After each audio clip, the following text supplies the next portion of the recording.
public relations consultant for restaurants and chefs, and what I do is help get the word out and build the buzz about restaurants. Often that means it's a new restaurant, a restaurant that nobody's heard of. What I love about what I do is the fact that I get to work incredibly closely with some of the most creative people on the planet, I think. People that can come up with a way to combine various ingredients and it turns out on a plate and it's this gorgeous dish that other people want to eat and come back again and eat. I love that I get to be the one to go into a kitchen and learn how a dish is made and understand what's special about it. Maybe it's somebody's grandmother's recipe, and then I translate that on paper or in an email or something, and I come up with a story idea around it and I pitch it. It's rewarding, it's fun. What can be challenging is that I am accountable for, when someone hires me to get them into the press, they want to see themselves in the press, and I don't have control over all the elements that need to happen to make that happen. I don't control exactly what the journalist writes. Sometimes they get it wrong. I certainly don't control the experience that the journalist has when they dine at one of my clients' restaurants that I invite them to.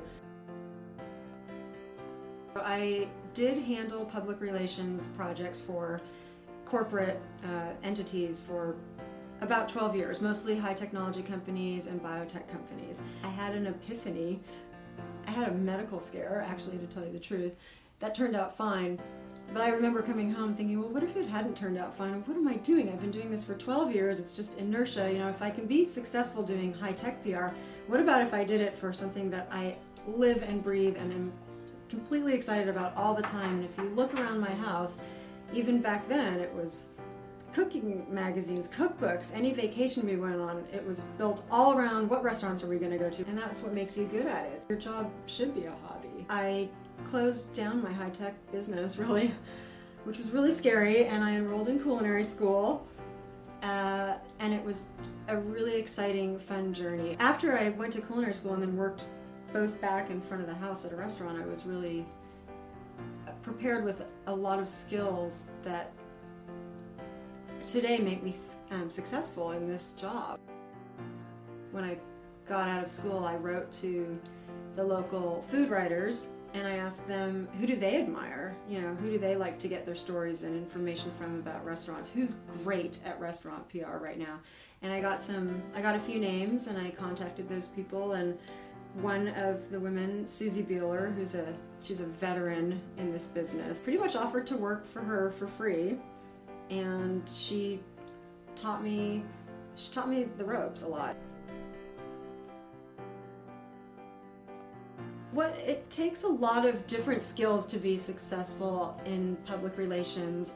One thing that is critical is to be a good writer and to understand how to write in a manner that is non-promotional, to write in a way that's clear and that is in the style that journalists are accustomed to seeing written. As a PR person, you need to understand how the media works and what kind of information they're looking for. You need to not be shy, like people and like talking to strangers. Big part of what a PR person's role is connecting people. You're connecting journalists with chefs. You're connecting people in the industry with other people in the industry. To do restaurant PR, it's critical to have worked in a restaurant in some way, shape, or form. It's really great to apprentice with somebody, either if that means offering your services for free like I did for a while, or just go, there are plenty of bigger agencies, and go start at a